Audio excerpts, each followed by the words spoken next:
शुक्लां वरदरं विष्णुं शशिवर्णं चतुर्भुजं प्रसन्नवदनं ध्यायेत् सर्वविघ्नोपशान्तये.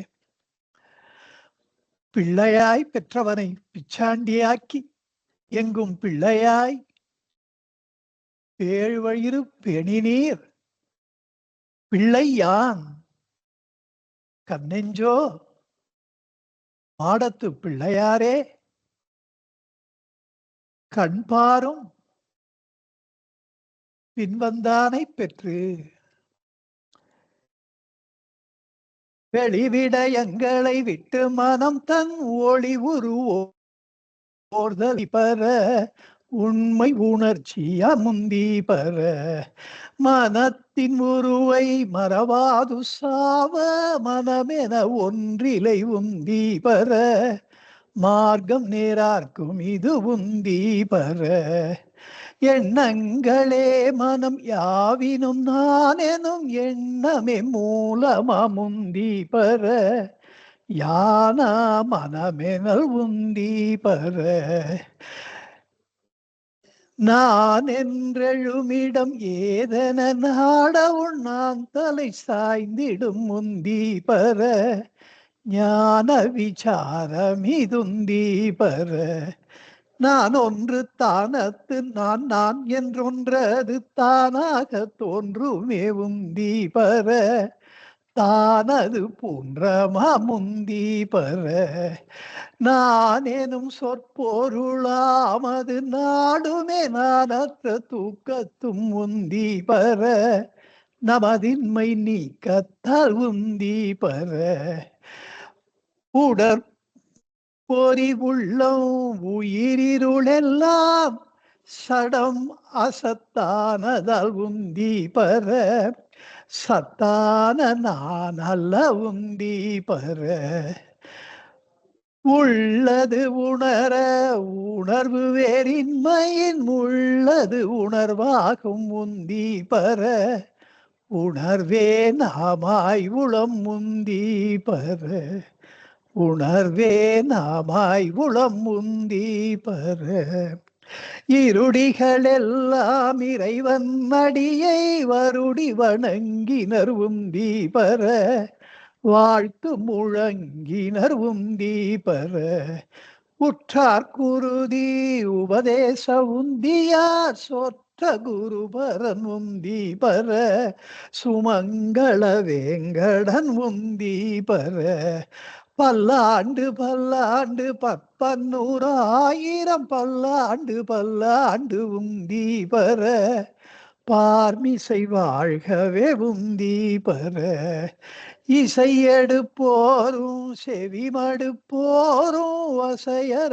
தேர்வோரும் உந்தி பெற வாழி பல ஊழி உந்தி பெற கற்கும் அவர்களும் கற்றுணர்ந்தாங்குத்தான் நிற்கும் அவர்களும் உந்தி பெற நீடூழி வாழியே உந்தி பெற நீடூழி வாழியே உந்தி பெற ஏகமக்ஷரம் ஹிருதி நிரந்தரம் பாசதே ஸ்வயம் லிக்யதே கதம்.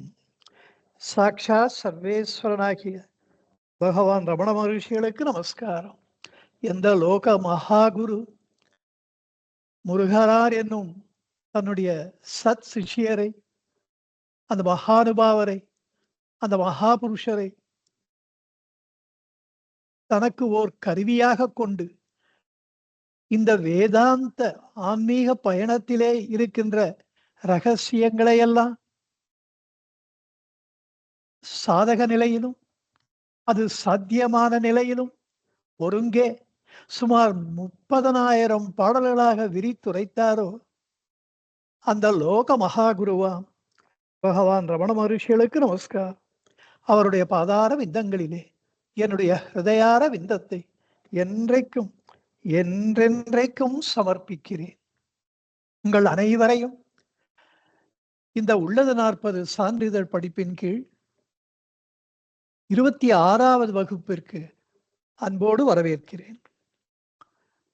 சென்ற வகுப்பிலே சென்ற பாடலிலே, அதாவது பாடல் 20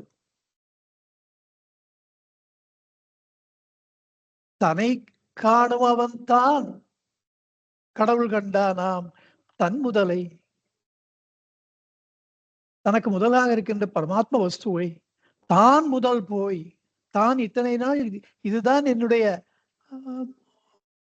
முதல் ஆதாரம் என்று நினைத்த அந்த அகந்தை போய், தான் முதல் போய், தான் கடவுள் என்று இனதால் நாம் வேறு கடவுள் வேறு என்பது என்றைக்குமே இல்லாததினாலே தன்னை கண்டவனே கடவுள் கண்டானாம் என்று சொன்னதை பார்த்தோம். இப்பொழுது இந்த பாடலிலே இதற்கு அதையே அந்த கருத்தையே மீண்டும் தொடர்கிறார். அதை மேலும் அடுத்த கட்டத்துக்கு நம்மை அழைத்து செல்கிறார். பாடல் 21 இப்பொழுது பார்க்கலாம். தன்னை தான் காணல் தலைவன் தனை காணல் என்னும் பன்னூன் உண்மை என்ன எனின் தன்னைத்தான் காண உணாதே தான் ஒன்றார் தலைவர் காணலைவன் உணாதல்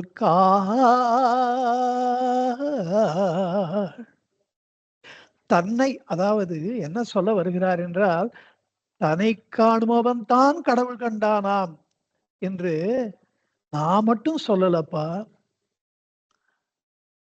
பற்பல நூல்கள் இதை சொல்லி இருக்கின்றன. தன்னைத்தான் காணல்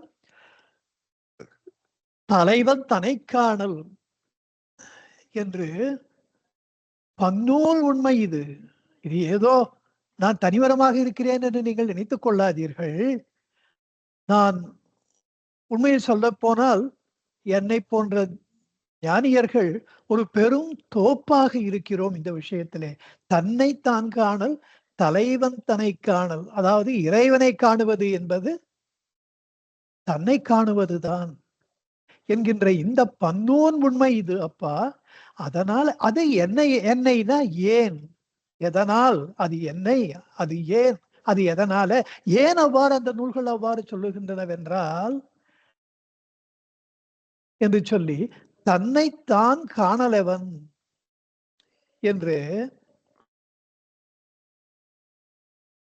தன்னைத்தான் காண்பது எவ்வாறு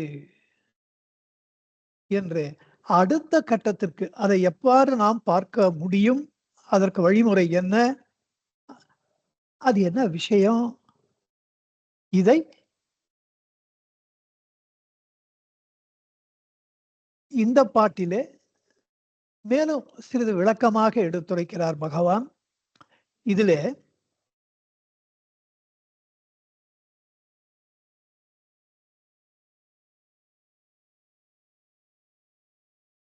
அவ்வாறு தன்னைத்தான் காணல் என்பது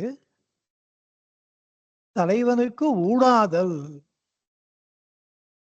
என்கிறார். இதெல்லாம் என்னன்றது கொஞ்சம் விவரமா பார்க்கலாம். இப்போ பொதுவா சொல்ல போனா, அவனருளாலே அவன் தாழ் வணங்கி, மணிவாசகர் வாக்கு. இறைவனுடைய ஒரு கருணை இல்லாமல் இறைவனை நினைப்பது என்பது ஒரு காலம் இல்லை. ஆனால் அவ்வாறு அந்த இறை நினைவு ஒருவனுக்கு வந்து எவ்வளவு பேருக்கு எப்படிலாம் வந்திருக்கு. மணிவாசக பெருந்தகை முதலமைச்சராக இருப்பவருக்கு வந்திருக்கு. முதலமைச்சர் பதவியிலே தன்னை மறந்து இருப்பதை விட்டு, அந்த சுகபோகங்களை அனுபவிப்பதை விட்டு, அவருக்கு இறைவன் மீது ஒரு அளவு கடந்த பக்தி, அது சின்ன வயசுல இருந்து அவருக்கு வந்திருக்கணும். இல்லைன்னா ஏதோ ஒரு சிவபஜனை கேட்கறதுனாலே குதிரை வாங்க போறதுன்னு ஒரு முக்கியமான ஒரு பெரும் பணியை அரசாங்கத்துக்காக ஆற்ற வேண்டிய நேரத்துல அந்த சிவபோஜனையை கேட்டு தன்னை மறந்து அங்கே போய் உட்காந்து கூட்டத்தோட கூட்டமா இவரும் உட்கார்ந்து கொண்டு எல்லாத்தையும் மறந்து போய் அந்த கையில் இருக்க பணத்தெல்லாம் கோயிலுக்கு செலவு பண்ணி இப்படியெல்லாம் இறைவனுடைய அருளாலே ஆட்கொள்ளப்பட்டவர். இப்படித்தான் நம்ம ஒத்தொத்தரையும் இறைவன் ஆட்கொள்ளுகிறார். மணிவாசகருக்கு மட்டும் இல்லை, இது நம்ம எல்லாருக்குமே இப்படிதான் நடந்துட்டு இருக்கு. நமக்கு இறையருள் நம்ம மனசுல ஒரு ஒரு நமக்கு பிடிச்ச ஒரு தெய்வத்தின் மீது ஒரு பக்தி வர்றதுன்றது இருக்க, அது எவ்வளவோ ஜென்மத்துல பண்ண பூர்வ ஜென்ம வாசனைகள் தான் அந்த மாதிரியான நினைவை தோற்றுவிக்கின்றன. அவ்வளவு ஈஸியா வராது. ஆனா என்ன சொல்றா, இந்த சித்தாந்த நூல்கள் எல்லாம் சைவ சித்தாந்தமா இருக்கட்டும், வைஷ்ணவ சித்தாந்தமா இருக்கட்டும், கிறிஸ்துவ சித்தாந்தம் அல்லது இஸ்லாமிய இந்த மாதிரியான புத்த மத சித்தாந்தம், சீக்கிய மத சித்தாந்தம், இப்படி எவ்வளவோ சித்தாந்தங்கள் இருக்கின்றன. காஷ்மீரி சைவிசம் எவ்வளோ இருக்கு. இதுல ஒண்ணொண்ணு பார்சி மதத்துல இப்படியெல்லாம். இந்த சித்தாந்த நூல்கள் சொல்றது என்னன்னா, அப்படி நம்ம யாரோ அரும்பாடுபட்டு நம்ம அத உள்ளத்திலே ஏதோ ஒரு அபூர்வமாக அந்த இறை பக்தி என்கின்ற அந்த அ விதை தூவப்பட்டு, அது காலப்போக்கிலே கசிவது பெருகி கடலென வருகி, அகம் குளிர்ந்து அது குலமாய் மெய் விதிர்த்து, இப்படியெல்லாம் சொல்றாரு இல்லையா? ரோமாஞ்சனமாகி மெய் விதிர்த்து, இப்படியெல்லாம் மணிவாசகர் சொல்றாரு இல்லையா? போற்றி திருவாகவல்ல. அப்படி கசிவது பெருகி கடலென மருகி, அந்த பக்தி உள்ளத்திலே கசிந்து பிறகு கடல் போல பெருகுகின்றதாம். அதுக்கு கடைசியில என்ன அதனுடைய இறுதி இலக்கு அல்லது குறிக்கோள், இது என்ன நோக்கம் என்ன அப்படின்னா, அப்படி நாம் விரும்புகின்ற கடவுளை, பக்தி பண்ணுகின்ற கடவுளை தரிசனம் செய்வது. இதுதான் ஃபைனல். அப்படித்தான் இந்த சைவ சித்தாந்தம் எல்லா சித்தாந்த நூல்களும் அந்தந்த கடவுளை தரிசனம் பண்றது தான் இறுதி பயன். அதோட நம்முடைய அந்த பக்தி பயணம் ஒரு முடிவுக்கு வந்து விடுகின்றது. அப்படித்தான் சொல்றான். இதுக்கு நேர் எதிர வேதாந்த நூல்கள் நிறைய இருக்கு. ஒழியில் ஒடுக்கத்திலேருந்து திருக்குறள்லேருந்து எக்கச்சக்கமா இருக்கு. அஷ்டவக்ர சம்ஹிதை, தமிழ்லயே நிறைய சொல்லலாம். வேதாந்த சூடாமணி, இப்படி நிறைய நூல்கள், தாய்மானவ சுவாமி பாடல்கள், பட்டினத்தார் பாடல்கள் சொல்லிட்டே போலாம். ஞான நூல்கள், திருமந்திரம், அதுக்கு ஈக்குவலா திருமந்திரத்துக்கு சமானமா ஒரு மந்திர நூல், ஒரு ஞான நூல் பார்க்க முடியுமா? வேதாந்த நூல் அப்படி எல்லாம். இந்த நூல்கள்லாம் என்ன சொல்றது? தன்னை அர்ச்சிக்கத்தான் இருந்தானே, தன்னை அறிந்திடில் தனக்கோர் கேடில்லை, தன்னை அறியாமல் தானே கெடுகின்றான், தன்னை அறியும் அறிவை அறிந்திடில் தன்னை அர்ச்சிக்க தான் இருந்தானே. தன்னை அர்ச்சி தனக்கு அந்நியமா ஒரு கடவுள் எங்க இருக்கார்? தன்னை அர்ச்சிக்க பூஜை பண்ணணும், அர்ச்சனை பண்ணணும்னா அவன் தான் அதற்கு இருக்கிறான். தான் இருந்தானே. இந்த அறிவு தெரியாமல் தன்னை அறிவும் அறிவை தன்னை அறிந்திடில் தனக்கோர் கேடில்லை. இந்த அறிவை பெற்றுவிட்டோமானால் தனக்கு கேடு என்பது கிடையாது. தன்னை அறியாமல் தானே கெடுகின்றான். இந்த இந்த அறிவை பெறாத காரணத்தினாலே தன்னைத்தானே அவன் கெடுத்துக் கொள்ளுகிறான். இதைதான் நம்ம பார்க்கிறோம். இந்த நான் என்ற முற்பகுதியில கவனம் செலுத்தப்பட்டு இருக்கிறேன் என்பது முழுகுமாக மறந்து போய் அகந்தை தேகாபிமானம் மனம் என்ற நான் என்பது எண்ணம் முதலிலே எழுந்து அது இந்த உடலை தேகாபிமானத்தினாலே உடலை இப்படி எல்லாம் இதெல்லாம் உங்களுக்கு எல்லாம் நல்லா தெரியும். இந்த இருக்கிறேன் என்ற அந்த ஆன்ம அறிவை அறியாததினாலே தானே கெடுகின்றார். இப்படி வேதாந்த நூல்கள் எல்லாம் சொல்றது தன்னைத்தான் அறிதல் வேண்டும். இப்ப இந்த பாட்டினுடைய சிறப்பு என்னன்னா, ஒரு தனிப்பெரும் சிறப்பு என்னன்னா, ரெண்டும் ஒண்ணுதான்ப்பா. தன்னைத்தான் அறிதல் என்பதும் கடவுளை அறிதல் என்பதும் வித்தியாசமே, ரெண்டுத்துக்கும் வித்தியாசமே கிடையாது. ரெண்டும் ஒண்ணுதான். தன்னைத்தான் காணல், தலைவன் தன்னை காணல் என்று எடுத்த எடுப்பிலேயே இந்த உண்மையை, பேருண்மையை நம்ம எல்லாம் தெரிஞ்சுக்கணும்னு பட்டவர்த்தனமாக வெளிப்பட உரைக்கிறார் பகவான். அங்க முற்பாட்டுல தன்னைத்தான் தானை காணுமவன் தான் கடவுள் கண்டானாம் அப்படின்னு சொல்லிட்டு தன்னைத்தான் காணல் தலைவன் தன்னை காணல் என்று இங்க அறுதிட்டு கூறுகிறார். அதே கருத்துதான். இப்போ இன்னொரு இதுல வேடிக்கை என்னன்னா, காணல் காணல் என்றார், காண்பது என்றார். காண்பதற்கு காண்பான ஒன்று இருக்கணும், காணப்படும் பொருள் ஒன்று இருக்கணும். ஆனா இது ஏகவஸ்துன்னு சொல்றார். தனக்கு அந்நியமா ஒண்ணுமே கிடையாதுன்றார். அப்ப காண்பது என்பது எப்படி சாத்தியம்? 33வது பாடல்ல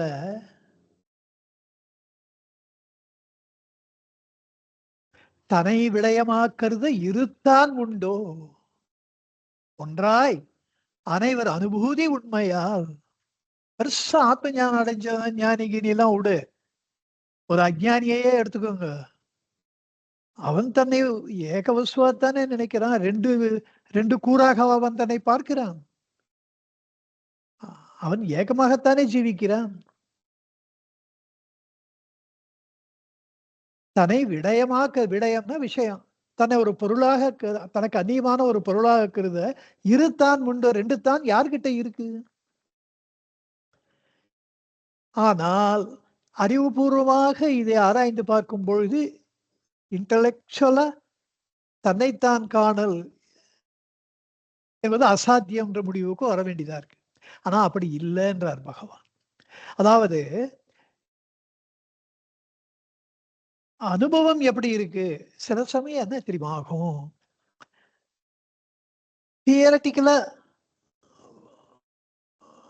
பில்டப் பண்ணி பண்ணி பண்ணி ஒரு முடிவுக்கு வருவோம்.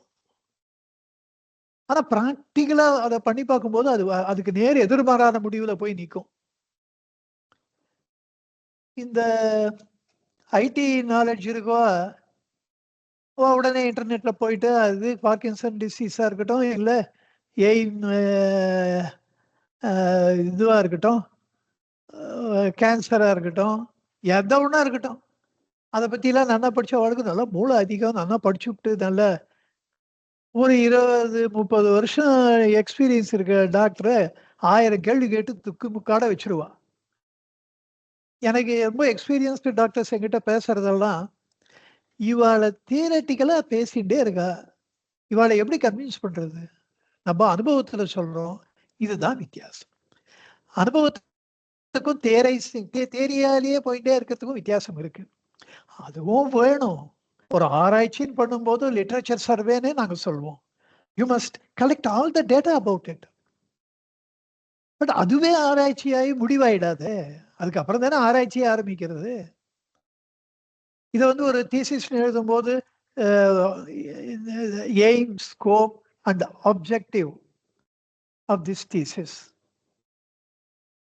the basic data available so far, literature survey. On this, what are the unsolved problems? எந்த ப்ராப்ளத்தை சால்வ் பண்றதுக்கு நம்ம இந்த கட்டுரையில இந்த தீசிஸ்ல நம்ம எடுத்துக்கிறோம். இப்போ மாதிரி ஸ்டெப் பை ஸ்டெப். இதெல்லாம் நியாயம் வைசேஷிகம்னு நம்ம இதுலயே சாஸ்திரத்திலேயே சொல்லியிருக்கு. வைசேஷிகம்னா எதை ஆராய்ச்சி பண்ணணும்? நியாய சாஸ்திரத்துல கௌதம முனிவர் என்ன சொல்றார்? எப்படி ஆராய்ச்சி பண்ணணும்? எது நியாயம்? நியாயமா எப்படி ஆராய்ச்சி பண்றதுன்னு எப்படி பண்ணணும்? எதை பண்றதுன்றது முதல்ல டிசைட் பண்ணிக்கணும். எப்படி பண்றதுன்றது அப்புறம் ரெண்டும் சேர்ந்துதான் ஆய்வு. அப்படி தியரட்டிக்கலா பார்த்தா தன்னைத்தான் காணல் அசாத்தியம். அனுபவமா பார்த்தா பகவான் அந்த அனுபவத்தின் பேர்ல சில விஷயங்களை சொல்றார். அடுத்த கட்டத்துக்கு நம்மை அழைத்து செல்கிறார். இந்த பக்தனுடைய பக்தியை மெச்சி இந்த கடவுள் என்ன பண்றார்?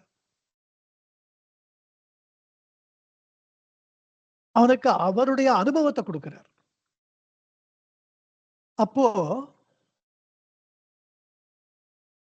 அந்த கடவுளை காண முயற்சி செய்கின்ற அந்த பக்தனுடைய அகந்தை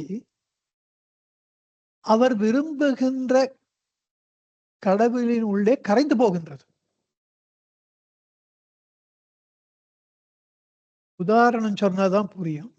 இது எவ்வளவு சொன்னாலும் புரியாது. எப்படி ஒரு பக்தனுடைய அகந்தை அருணாச்சலா உன்னிடத்தில் ஒப்புவித்த உள்ளத்தால் அருணாச்சலிடத்திலே பரிபூர்ண சரணாகதி பண்றதுன்றது தம்முடைய உள்ளத்தை, அகந்தை மனதை பரிபூர்ணமாக அவனிலே கரைத்து விடுவதுதான். இப்படி சொல்லிட்டே போயிட்டு இருக்கலாம். உதாரணத்துக்கு திருஞான சம்பந்தர் எடுத்துக்கோங்க.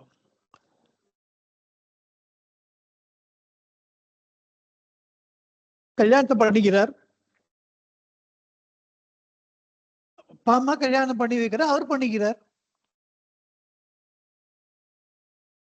அவருடைய உறவினர்கள், உற்றார் உறவினர், நண்பர்கள் எல்லாரும் அது கல்யாணத்துக்கு வந்திருக்கா. அப்ப கல்யாணம் முடிஞ்ச உடனே ஈஸ்வரனை வேண்டிக்கிறார். அப்ப ஈஸ்வரன் மாபெரும் ஜோதியா அங்க நிக்கிறார். அந்த ஜோதியினுள்ள எல்லாரையும் போக சொல்றார். பொதுவா கணவனைத்தான் மனைவி பின்தொடர்வாள். அதுக்கு ஒரு விதிவிலக்கு பண்ணி, அவர் தான் கைப்பிடித்த பெண்ணை முதல்ல நீ உள்ள போனார். அவர் தயங்குறா. இவர் புடிச்சு உள்ள தள்ளுறார். அதெல்லாம் அந்த அந்த விதி பொது விதி அது. இதுக்கு சரிப்பட்டு வராது. நீ முதல்ல போ. நான் உன் பின்னாடி வரேன். ஏன்னா, யூ டேக்ஸ் கேர். நம்ம போயிட்டோம்னா, அவ அப்புறம் வராத தவறி போய் ஏதோ ஒரு காரணத்துல விட்டு போயிட்டா, அந்த அக்கறை நான் தன்னுடைய மனைவி மீது அவர் வைத்த ஒரு அன்பு, அக்கறை, பாசம், நேசம், பரிபூரண ஞானி. அது இந்த ஒரு சின்ன instance it taught me so much of values in life. ஒருத்தைய கல்யாணம் பண்ணிட்டு இருக்கோம். இந்த இல்லற வாழ்க்கை என்பது அவளால் நமக்கு ஒரு நல்லறமாக ஆக்கப்பட்டது. அதுக்கெல்லாம் நம்ம திருப்பி கைங்கரியம், திருப்பி ஒரு நன்றி எல்லாம் சொல்ல முடியாது. ஏன்னா, அது 30 வருஷம், 40 வருஷம் தொடர்ந்து செய்கின்ற ஒரு சேவை. அதுக்கெல்லாம் ஐ லவ் யூன்னு இவாள்லாம் சொல்ற வார்த்தைக்கு வார்த்தை இங்கிலீஷ்காரன்லாம் அப்படிதான் பேசுவான். அந்த கல்ச்சர் இங்கேயும் வந்திருக்கு. முட்டாள்தனமான ஒரு கல்ச்சர். மனசுல when you express it, யாரோ சொல்வாளே, you are far off the mark.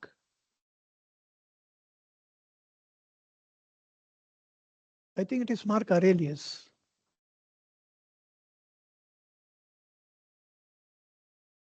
உன்னுடைய நன்றி உணர்ச்சியை எவ்வளவு கொச்சப்படுத்த முடியுமோ, அப்பதான் I thank you, I love you இதெல்லாம் அப்பதான் வரும். அத ஒரு ஒரு வாட்டி சொல்லாம மனசுல வச்சுன்னு பாருங்க. You will be overwhelmed by it, by such feelings. அப்போ விட்டு நான் சன்னியாசம் வாங்கிக்கிறேன்னு அது அவ்வளோ படல. சிலதெல்லாம் சரியா படல. Maybe some exceptions may be there like Raghavendra Swami மாரி இருக்கலாம். முருகனார் கூட தான் நான் அன்றாடம் தெய்வமா பகவானுக்கு சரிநிகர் சமானமாக வழிபடுகின்ற முருகனார் சுவாமிகள் கூட தான் மனைவியை திறந்துட்டு போய் திருநாள் போய் உக்காந்துட்டாரு. இருந்தாலும் அப்படி ஒரு தெய்வ சங்கல்பத்தினாலே தம்மையும் மீறி அந்த டிசிஷன் நம்ம எடுக்காம நிகழ்ந்தால் நம்ம கையில இல்ல அது. பட் அது வந்து சரியா படல. அது மாதிரி மனைவியை விட்டுட்டு போறது, இல்ல கணவனை விட்டு மனைவி போறது, இந்த விவாகரத்து இதெல்லாமே அண்டர்ஸ்டாண்டிங் வர்றதுக்கே 15, 20 வருஷம் ஆகும். நீ நடுவுல டிவோர்ஸ் பண்ணிட்டு போயிட்டா இன்னொருத்தி நீ முதல்ல இருந்து மறுபடியும் ஆரம்பிக்கணும் அந்த ஒர்க்க. அதுக்கு எங்கன முடிவு அப்புறம்? அறிவுபூர்வமா கொஞ்சம் திங்க் பண்ணி பார்த்தா, இந்த டாக்டர் பிம்ரோஸ்ன்னு விக்கர் ஆஃப் வேக்ஃபீல்ட்ல அந்த ஒரு பிரீஸ்ட் சொல்வாரு. I have given my wife the best gift, an inscription to be placed on her tomb. Here lies the one and only wife of Dr. Primrose, whether alive or dead. அந்த டோம்னு வந்துட்டதுனாலே dead தான். She can be my one and only wife, whether she is alive or dead. இதை விட ஒரு the best compliment husband can never think of. அப்படி அதனால தான் நம்ம பெரியவாள்லாம் வானப்பிரஸ்தம்னு வச்சா மனைவியும் 2 பேரும் ஒன்னா போகணும், 2 பேரும் ஒன்னா நிராசை பயிற்சி பண்ணணும், 2 பேரும் இந்த ஞான மார்க்கத்துல போகணும், 2 பேரும் சித்த சுத்தி பண்ணிக்கணும். அப்புறம் வானப்பிரஸ்தமும் 2 பேரும் ஒன்னா போய் ஒரு நகரத்தை விட்டுட்டு காட்டுல போய் உட்காந்துட்டு பற்றுக்களை குறைச்சிக்கிறதுக்கு ட்ரை பண்ணணும். அதுக்கப்புறம் 2 பேருமே சன்னியாசம் வாங்கிக்கலாம். இப்படி ஒன்னா போறதுன்னு தீர்மானம் பண்ணிட்ட அப்புறம் there cannot be any looking back. அப்படி தோன்றது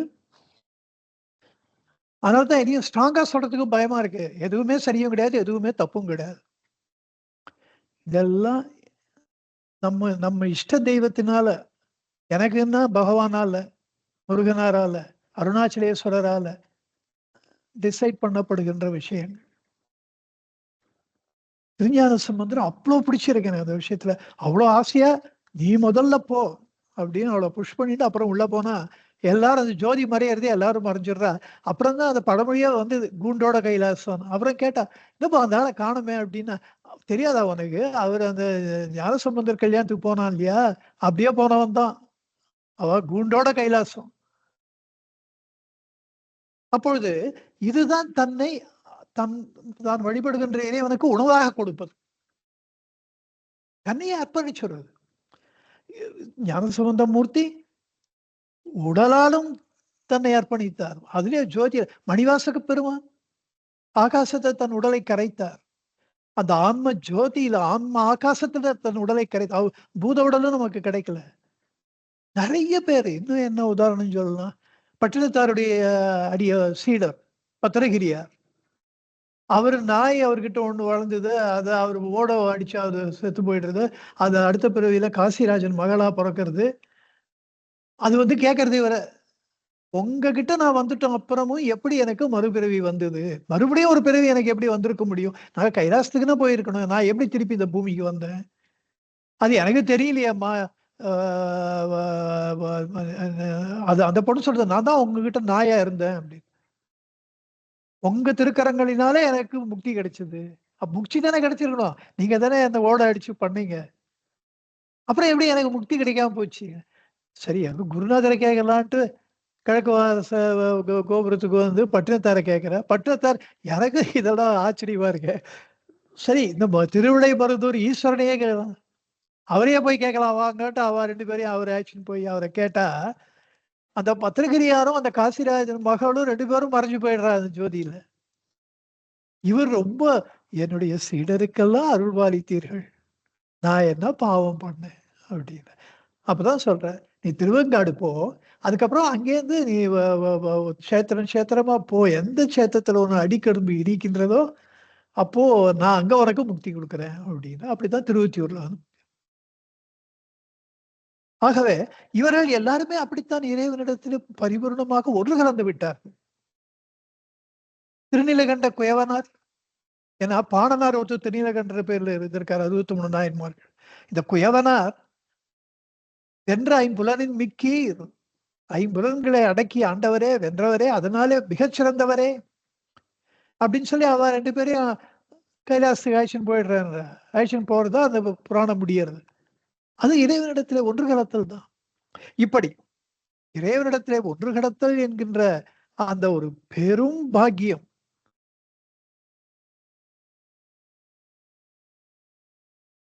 அதுதான் உண்மையாக இறைவனை காணுதல். அதுதான் தன்னை இறைவனுக்கு ஊனாக கொடுத்தல்.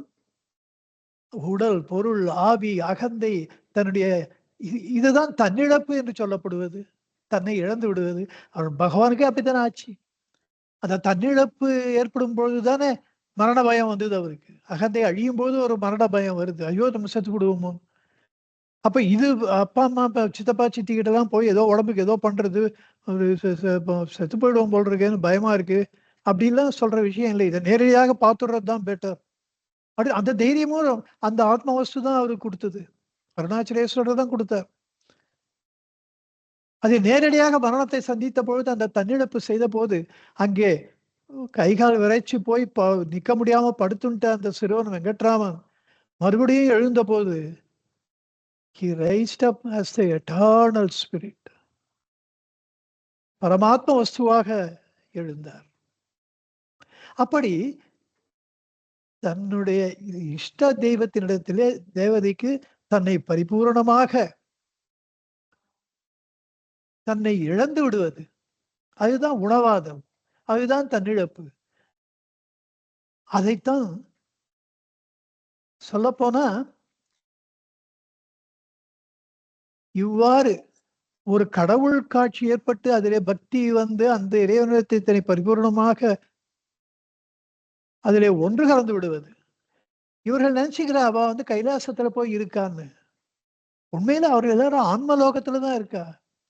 ஆன்ம சாம்ராஜ்யத்துல இந்த கைலாசம், வைகுண்டம் எல்லாம் இருக்கு.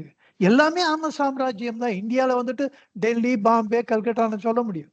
எல்லாம் இந்தியா தான். அதனால தான் கடவுள் அருளினாலே ஆன்மானுபூதி பெற்ற அவ்வை பிராட்டியார், அருணகிரிநாதர், 63 நாயன்மார்கள் அவ படிச்சவாளோ, படிக்கலையோ, எல்லா 12 ஆழ்வார்கள், அ வ வ வடதேசத்துல சக்குபாய், ஜனாபாய், மீராபாய், முக்தாபாய் எவ்வளோ பேரு. ஞான வ வ ஞானதேவ், நாம்தேவ், விட்டோபா எவ்வளோ பேரு. எல்லாரும் ஆத்ம ஞானத்தை அடைந்திருக்கிறார்கள். அவர்களிடத்திலே பேதம் இல்லை. அததான் இவர் சொல்றார். மொத்தத்துல இவ்வாறு தனக்கு பிடித்த இறைவனிடத்திலே நாம் தன்னை பரிபூர்ணமாக ஒன்று கலந்து விடுவது என்பது அவர் சிவாயுஜ்யம், சிவசாயுஜ்யம் என்றார். ஒன்று கலத்தல். மகாவிஷ்ணு இடத்துல வைகுண்டத்துல போனா அங்க அவரிடத்துல ஒன்று கலந்து விடுகிறார். முருகப்பெருமான் இடத்துல போனா அவரிடத்துல ஒன்று கலந்து இதுதான் தலைவனுக்கு உணவாதல். இதை உணவாதல் என்பது அந்த பக்தனால செய்து முடிக்க முடிவதில்லை. அதனால அந்த இறைவனே செய்து விடுகிறார். ஒரு காலகட்டத்துல அந்த இறைவனே அந்த பொறுப்பை ஏத்துக்கிறார். இப்ப அடுத்த கட்டம் என்ன இதுல? இந்த ரகசியம் என்ன? அதுல இருக்கின்ற மர்மம் என்ன? இல்லாத அகந்தையை இல்லாததாக்குவது. அதான் இது. இந்த அகந்தை அழிந்தால் உடல், மனம், உலகு, கடவுளை பற்றிய கற்பனைகள் எல்லா பொய்த் தோற்றங்களும் அதன் கூடவே அழியும்.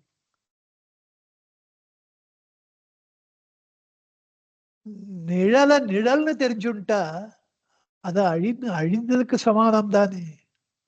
அந்த நிழல் தான் இது என்கின்ற அந்த மறைப்பு நீங்கினால் அந்த நிழல் உடல், உலகம், இது இந்த மாதிரியான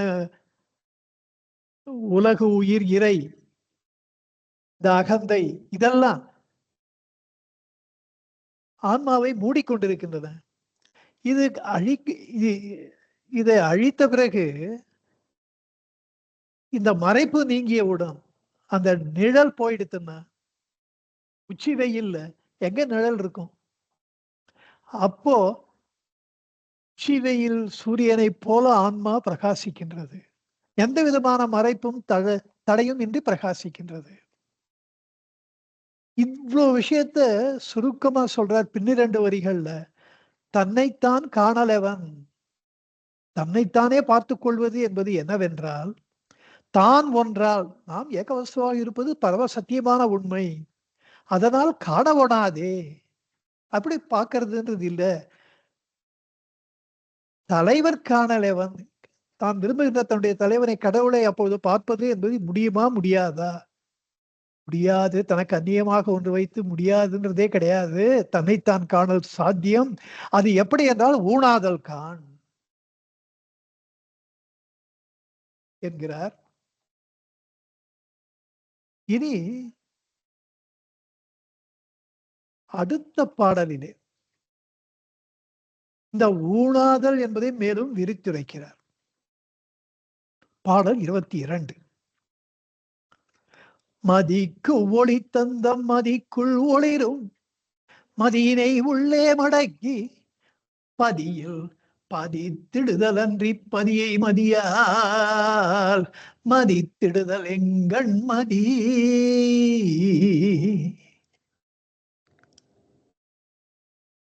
இப்ப உங்களுக்கு எல்லாம் ஒரு சந்தேகம் வரலாம். இந்த மதி, அறிவு, புத்தி இதெல்லாம் அப்பவே சொன்னார். அந்த 11 அறியும் அறியாமையும்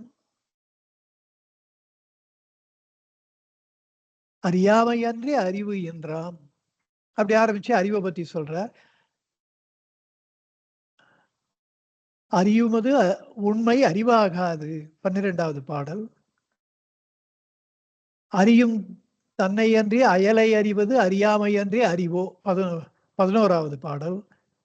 இப்படி அறிவை பத்தி எல்லாம் நிறைய சொல்லிட்டாரு. பட் அதுக்கும் இந்த மதிக்கும் ஏதாவது சம்பந்தம் இருக்கா?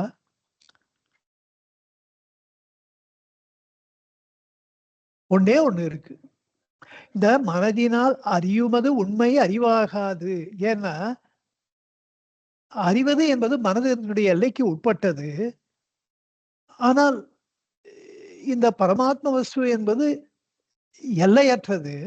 எல்லையற்ற ஒன்றை எப்படி எல்லைக்குள்ளே கொண்டு வர முடியும்? முடியாது. அதனால அறியுமது உண்மை அறிவாகாது. அதைப்போல 17வது பாட்டுல கூட உடல்தானே உணர்வு இல்லார்க்கு உள்ளார்க்கு உடலளவாம் நான் தன் உணரார்க்கு. ஒருவன் தன்னை பற்றிய உண்மையான அறிவு இல்லை என்றால் அவன் உடல் அளவிலே குறுக்கப்படுகிறான். உடல் உள்ளே தன்னுணர்ந்தார்க்கு எல்லையற தானொளிரும் நான் இதுவே. அது தன்னுணர்ந்தார்க்கு தன்னை அறிந்தவர்களுக்கு எல்லையற்ற அவர்கள் இருக்கின்ற அந்த இருப்பு உணர்வை அவர்கள் உணர்கின்றார்கள். எல்லையற தான் ஒளிரும் நான் இதுவே. அந்த உண்மையான நான் இதுதான் என்பதை அவன் தெரிந்து கொள்ளுகிறான். அததான் இந்த பாட்டுல இந்த 2 கருத்துக்களை கொஞ்சம் வெளிப்படையா சொல்றார் இந்த பாட்டுல. இதை தலைவன்னு சொல்லிட்டார் 22வது பாடல்ல, 21வது பாடல்ல. அந்த தலைவன் என்பதை இங்கே பதி என்கிறார். சோ இந்த தலைவன் என்பதற்கும் இந்த எல்லையற்ற ஒளிர்தல் என்பதற்கும் அதை மதியின் ஒரு சிறிய மனதளவிலே அகந்த அறிவு அளவிலே குறுக்க முடியாது என்பதையும் ஒரு சேர எல்லாத்தையும் கனெக்ட் பண்றார் பகவான் இந்த பாட்டுல. இதுல பதி என்பது ஒரு தெய்வமாக பரமாத்ம ஸ்வரூபத்தை உருவகப்படுத்துதல். அததான் தலைவன் அங்க பண்ணார். அந்த தலைவன் என்பதை இறைவன் என்ற அளவிலே டாமினண்டா அந்த அர்த்தம் வரும்படியா அங்க பண்ணார். இதுல பரமாத்ம வஸ்துவே பதி, அதுவே தலைவன் என்ற ஏன்னா அந்த இறைவன் என்பதும் பரமாத்ம வஸ்து என்பதும் ஒண்ணுதான். அருணாச்சலேஸ்வரருக்கும் ஆத்மா வஸ்துவுக்கும் வித்தியாசம் இல்லை. சிவானுபூதிக்கும் ஆன்மானுபூதிக்கும் வித்தியாசம் இல்லை. எம்பெருமான் நாராயணனை அடிபணிந்து நம்மாழ்வார் பெற்ற அந்த ஆத்ம ஞானத்துக்கு சமானமானது ஆத்ம ஞானம் தான். அவர் பெற்றது ஆத்ம ஞானம் தான். இப்படி எல்லா தெய்வமும் எல்லா பக்தர்களும் அந்த ஆத்ம ஞானத்தை தான் பெற்றிருக்கிறார்கள். அப்போ அந்த ஆத்மாவை இறைவனாக ஒரு பதி, ஒரு உருவகப்படுத்துதல். இது விவேக சூடாமணியில பகவானே பண்ணியிருக்காரு. அகமெனும் மூல அவித்தை அகன்றிட. இதை முன்னாடியே சொல்லியிருக்கேன் இந்த பாடல. அகம் அகம் என அல்லும் பகலற. அல்லும் பகலும். அல்லுன்னா இரவு பகல்.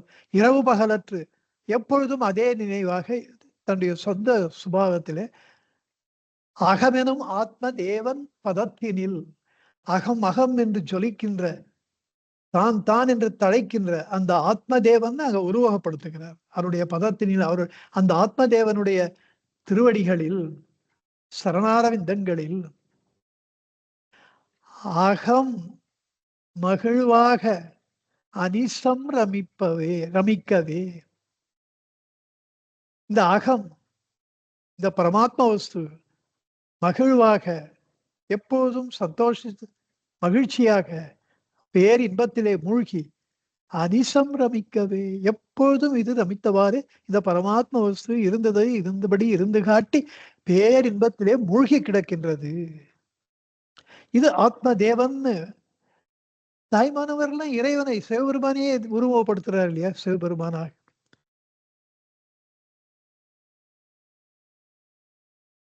அவன் சொல்லாத வார்த்தையை சொன்ன அண்டி தோழி சங்கர சங்கர சம்போ சிவ சங்கர சங்கர சங்கர சம்போ சங்கர சங்கர சம்போ. ஆனந்த கழிப்பு தாய்மானவர் அவன் சொல்லாத வார்த்தையை சொன்னாண்டி மௌனத்தினாலே எனக்கு போதித்தான் என்கிறார். அங்கேயும் அந்த பரமாத்ம வஸ்து தான் சொல்றார். பதியாக தலைவனாக சொல்லுகிறார் பரமவேதாந்தி. தாய்மானவருக்கு விட அவருக்கு சமானமா ஒரு ஞானியை பார்க்க முடியுமா அத்வைத்திய? அவர் அப்படி வரும் உருவகப்படுத்துகிறார். அப்படித்தான் பகவான் இதை பதியாக உருவகப்படுத்துகிறார். இத கலிவெண் பாபா தொகுக்கும் போது எவையும் காணும் மதிக்கு ஒளி தந்து அந்த மதிக்குள் ஒளிரும் அப்படின்றார். எவையும் காணும். இந்த அகந்தை மதி எதையெல்லாம் பார்க்கிறதோ அவ்வாறு பார்ப்பதற்கு உடைய சக்தியை இந்த பரமாத்ம வஸ்துவே அந்த மதிக்கு அகந்தை மதிக்கு கொடுக்கிறது. இப்போ எவையும் காணும் என்பதனாலே காணுதல் என்பது அறிதல். To see is to know, to know is to become, to become is to be. இதெல்லாம் ஸ்டெப் பை ஸ்டெப் ஆன்மா அனுபவம்.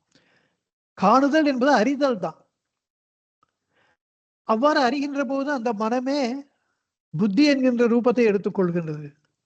இதெல்லாம் முன்னாடியே பார்த்துட்டோம். மனம், சித்தம், புத்தி, அகங்காரம் இப்படி மனமே அந்த கரணங்களாக மாறுகின்றது அந்தந்த தொழிலை செய்யும் பொழுது. அறியும் பொழுது அது புத்தி என்று சொல்லப்படுகின்றது. இந்த மனம், அகந்தை மனம் எல்லாவற்றையும் அறிந்தாலும் அதை அறிவதற்கென்று ஒரு சுயமே அதுக்கு புத்தி கிடையாது. சுயமே அதற்கு ஒளி கிடையாது. அறிவு என்பது ஒளி, தேஜஸ், ஜோதி. அதெல்லாம் மனதுக்கு ஆனா அது நினைத்து கொண்டே இருப்பது, எண்ணங்களை பெருக்கிக் கொண்டே இருப்பது என்ற ஒரே காரணத்தினால நாம் அதை அறிவு ஸ்வரூபமாக நம்ம நினைக்கிறோம்.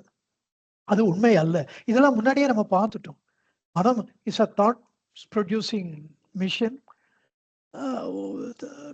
அது விழிப்பு நிலையில காடடா இருக்கு.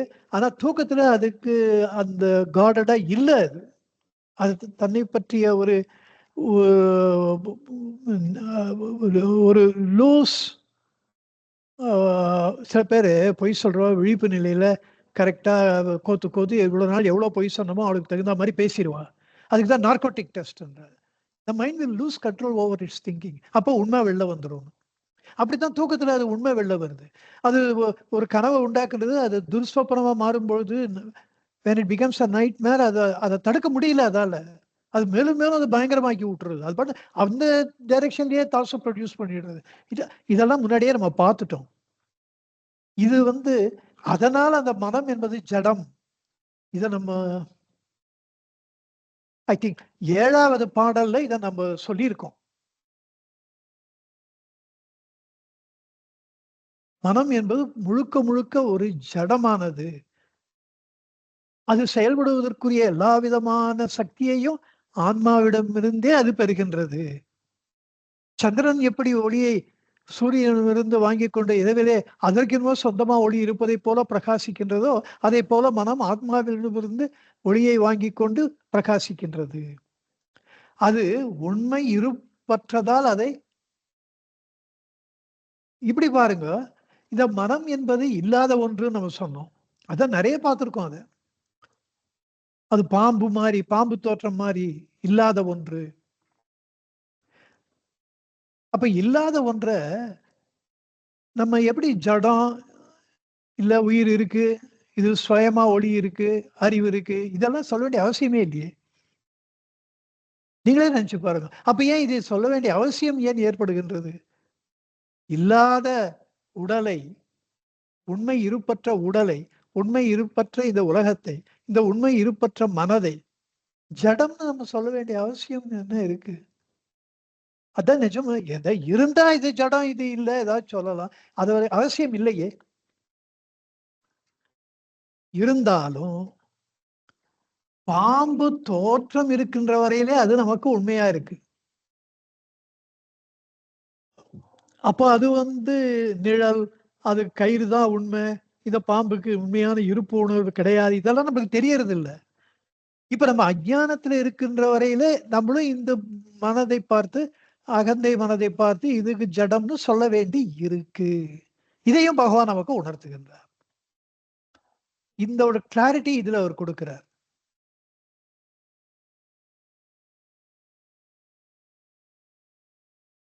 நான் யார்? அருண்மொழி தொகுப்புல சொல்றார். இந்த உடல் மூர்ச்சை அடைந்த காலத்திலும், தூக்கத்திலும், மரணத்திலும் ஜடமாக இருக்கின்றது. மூர்ச்சை அடைஞ்சுட்டா ஜடம் தான். தூக்கத்துல ஜடம் தான். மரணத்துல ஜடம் தான். ஆனா, இந்த தூக்கம், மூர்ச்சை இதுல இந்த உடல் மரித்து விட்டதோ அப்படின்றது ஐயம், அந்த ஒரு சந்தேகம் யாருக்கும் வராம இருக்கிறதுக்காக மூச்சு காற்று போயின்னு வந்துன்னு இருக்கு. மூச்சு உடல்ல இருக்கு. அத வச்சுதான் இவ தூங்கின்னு இருக்கா. இவ மூர்ச்சை ஆயிடுத்து, இவ சரியாயிடும். ஆனா மரணத்துக்கு அப்படி இல்ல.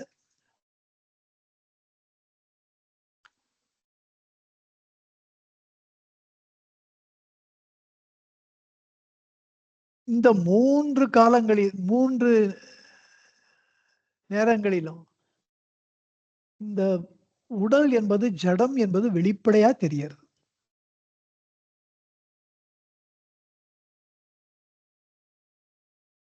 இந்த மாரி ஜடமாக இருக்கின்ற இந்த தேகத்துக்கு, இந்த அகந்தை மனதுக்கு, இது இந்த அகந்தை மனம் பிறவற்றை அறிந்து கொள்வது என்றால், அது பாசிபிளா இருக்குன்னா, அதுக்கு ஒரே காரணம் இது ஆன்மாவிலிருந்து தன்னுடைய ஒளியை எங்கேருந்தாவது அதுக்கு ஒரு சோர்ஸ் இருக்கணும். அதே ஆன்மான்னு சொல்றோம். நம்ம ஒரு சோர்ஸ் சொன்னா, அதுக்கு என்ன சோர்ஸ்? அதுக்கு சோர்ஸ்னா, அதுக்கு என்ன? இப்படி தேடிக்கொண்டே போனாலும் கடைசியில ஃபிக்ஸ் பண்ணியே ஆனோம். அத நம்ம ஆன்மான்னு சொல்றோம். அதைத்தான் எவையும் காணும் மதிக்கு ஒளி தந்து, அந்த மதிக்குள் ஒளிரும் என்று பின் பாயிண்ட் பண்ணி சொல்றார். இது முன்னாடி ஒரு காலத்துல எப்போ ஒரு வாட்டி நம்ம சொன்ன ஞாபகம் இருக்கு எனக்கு. இந்த சூரிய ஒளி எல்லா பிற பொருள்கள் மீது படும்பொழுது நம்ம அத பார்க்க முடியறது. அந்த சூரியனிலிருந்து வெளிவருகின்ற ஒரு ஒளிக்கதிர், அது பிற பொருள்களின் மீது விழும்பொழுதுதான் நமக்கு அதனுடைய காட்சி கிடைக்கின்றது. அதே அந்த ஒளிக்கதிர ஏதோ ஒரு விதத்துல சூரியனை நோக்கியே திருப்பினால், அந்த சூரியனுடைய பார்ட் ஆஃப் இட் தான் அது. சூரியனிடத்திலிருந்து வெளில வந்த ஒளிக்கதிர் தான் அது. அப்ப சூரியனை நோக்கியே திருப்பப்பட்டா அதிலே ஒன்று கலந்து விடுகின்றது. அதைப்போல இந்த ஆன்ம என்கின்ற சூரியனிடமிருந்து வெளியே வந்த இந்த ஒளிக்கதிராகிய மனம், இந்த அகந்தை மனம், இந்த ஆன்ம ஒளியின் பிரகாசத்தினாலே மற்ற எல்லாவற்றையும் தெரிந்து கொள்கின்றது. எவையும் காணும் என்றால் அறியும். ஆனால் அந்த ஒளிக்கதிராகிய அந்த மனதை அந்த ஆன்ம ஜோதி சூரியனிடத்திலே திருப்பினால் அது ஒன்று கலந்து விடுகின்றது. அப்போது அதுக்கு மனம், அகந்தை என்ற பெயரெல்லாம் அதுக்கு போய் விடுகின்றது. முருகனார் அதை என்ன சொல்றார்? சுத்த அகந்தைன்றார். சுத்தாவகந்தை. அதாவது சுத்த அகந்தை. அந்த அகந்தை பரிசுத்தமாகி விடுகின்றது. அத வச்சு ஒரு தலைப்ப சுத்தாவகந்தை திறன்னு குருவாச்சூர் கோயில்ல பாடல்கள்லாம் ஏற்றி இருக்கிறார். நீங்க அவசியம் அதெல்லாம் படிச்சு பார்க்கணும். அப்போ அந்த பரிசுத்தமான மனதிற்கு இருக்கு. மனம் இல்லாம போல. அது என்ன அர்த்தம்? அந்த ஆன்ம ஜோதியில ஒன்று கலந்து அந்த அந்த ஒளிக்கதிர் இல்லாமையா போயிடுத்து? இல்ல இருக்கு. அதனுடைய அந்த அத போல தான் ஒரு சிறிய உடம்புல எங்கும் பறந்து எதெல்லாமா இருக்கின்ற பரமாத்ம வஸ்து ஆன்ம ஜோதியிலிருந்து ஒரு ஒளிக்கதிர் இந்த ஞானியின் உடலிலே பிரகாசித்துக் கொண்டிருக்கின்றது. அது ஆன்மாவாக இருக்கின்றது என்பதை ஞானி அறிகிறார். அப்போ அந்த பரிசுத்தமான மனதை வைத்துக் கொண்டுதான் ஞானி உலகத்தோடு ஒட்ட ஒழுகல் எல்லா காரியங்களையும் பார்க்கிறார். இன்னார் இவரு தான் தெரிஞ்சுக்கிறார். இவருக்கு எதுவும் உடம்பு சரியில்லாம இருந்தது. அப்போ உங்க அம்மாவுக்கு இப்ப பெட்டர் ஆயிடுதா? அதெல்லாம் கேட்கிறார். அப்படி யாரும் எதுவுமே அவருக்கு ஹெல்ப் பண்ணல அப்படின்னா, அவர் ஞான திருஷ்டியிலேயே தெரிஞ்சுக்கிறார். அந்த ஞான திருஷ்டி அந்த இதுக்கெல்லாம் அவர் சக்திய செலவு பண்ண விரும்புவதில்லை. எதிர ஒருத்தர் வந்திருக்காரு, அவ கேட்டா தெரிஞ்சுட்டா போச்சு. இதுக்கு என்னத்துக்கு? அளவுக்கு தேவைப்பட்ட அளவுக்கு தான் சக்தியை ஞானிகள் உபயோகிப்பார்கள். அளவுக்கு அதிகமா சக்தியை உபயோகப்படுத்தவே மாட்டார்கள். அப்படி தேவைப்பட்டா தான் பண்ணுவோம். அப்படி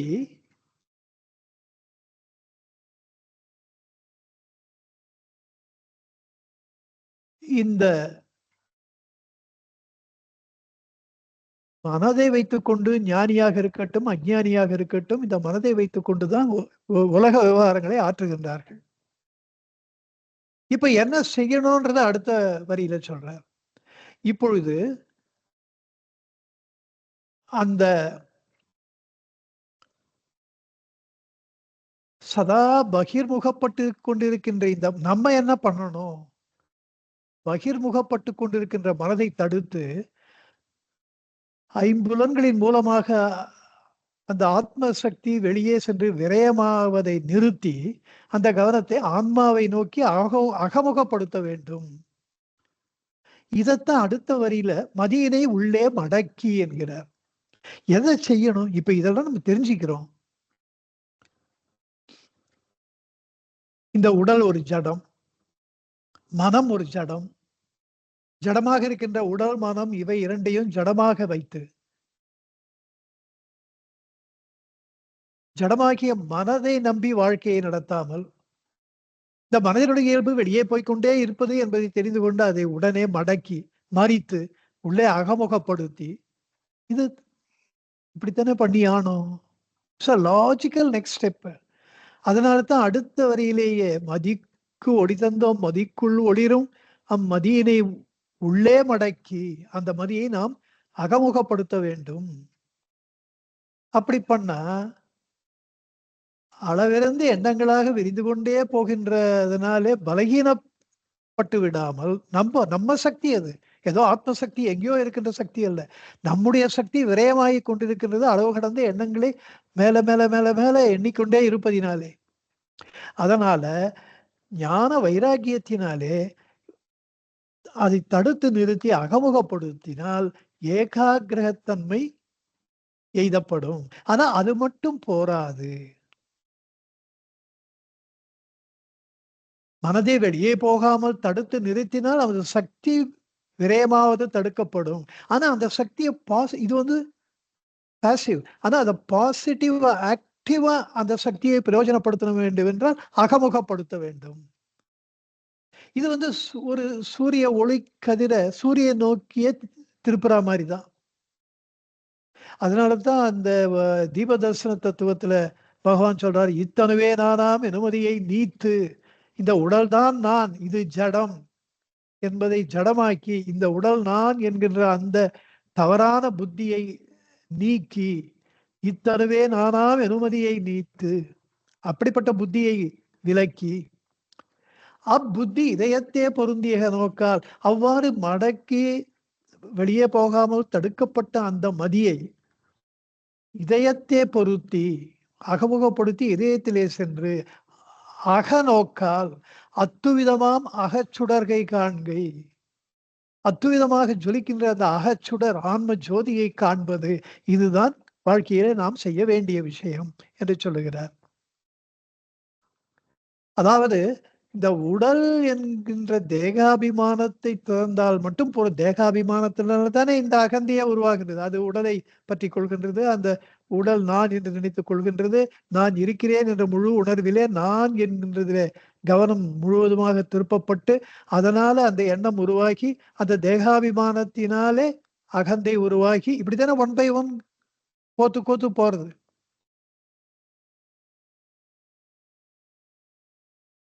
அப்படிப்பட்ட அந்த எண்ணங்களை தடுத்து உள்முகப்படுத்தி ஆன்மாவை நோக்கி நமக்கு உள்ளத்திலே இருக்கின்ற உள்ள பொருளை நோக்கி திருப்ப வேண்டும். இதத்தான் மதியினை உள்ளே மடக்கி பதியில் பதித்திடுதல் அன்றி என்ற வார்த்தையை அப்புறம் கொண்டு வர. உள்ள திருப்பினா என்ன நடக்கும்னா, அந்த உள்ளே இருக்கின்ற பதியிலே அந்த ஆன்ம வஸ்துவிலே இந்த அகந்தை பதிந்து ஒன்றி ஒன்று கலந்து விடும்.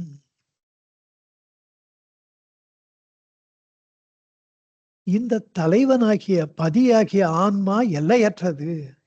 அது ஒரு காலம் மனதின் எல்லைக்குள்ளே அடக்க முடியாது. இது ஆன்மாவின் நிழல் என்பது மற்றொரு உண்மை இல்லையா? இது ஆன்மாவின் நிழல். நிழல் நெஜத்தை விழுங்குமா? என்னைக்காவது விழுங்கவே விழுங்காது என்பதுதானே அந்த நியாயப்படி. இந்த மதி என்பது பதியை விழுங்குவது என்பது, மதித்திடுதல் என்பது, அதை அளவிடுவது என்பது ஒரு காலம் நடக்காது. மாறாக சூரிய ஒளியிலே அந்த சூரிய ஒளிக்கதிர் கலந்திடுவதைப் போல, ஆன்ம ஒளியில இந்த மனம் என்னும் இந்த ஒளிக்கதிர் கலந்து ஒன்றாகிவிடும். இததான் தலைவர்க்கு ஊனாதல் கான் என்று சென்ற பாட்டுல சொன்னார். இந்த பாட்டுல பதியை மதியால் மதித்திடுதல் எங்கண் மதி என்று நிறைவு செய்கிறார்.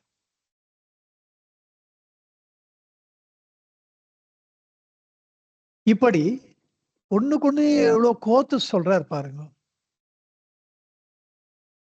அங்கே ஊனாதல் கான் என்கிறார். தன்னைத்தான் காணல் தலைவன் தன்னை காணல் என்கிறார். தான் தன்னைத்தான் காணல் கடவுளை காண்பது என்றார் முதல்ல. அப்புறம் தன்னைத்தான் காணல் தான் தலைவனை காணல் என்கிறார். அது வலியுறுத்தி சொல்றார். அதுக்கப்புறம் இந்த தலைவன் என்று சொல்லப்படுவது பதி என்று சொல்லப்படுவது அளவு கடந்தது, எல்லையற்றது, அளவிறந்தது. இதிலே இந்த மதி பதித்திடுதான் வேண்டுமே தவிர மதித்திடுதல் எங்கண் மதி. இங்கேயும் மதி என்பதனால நீயே ஆலோசித்துப்பார், யோசித்துப்பார், நான் சொல்றேன்னு கேட்காத.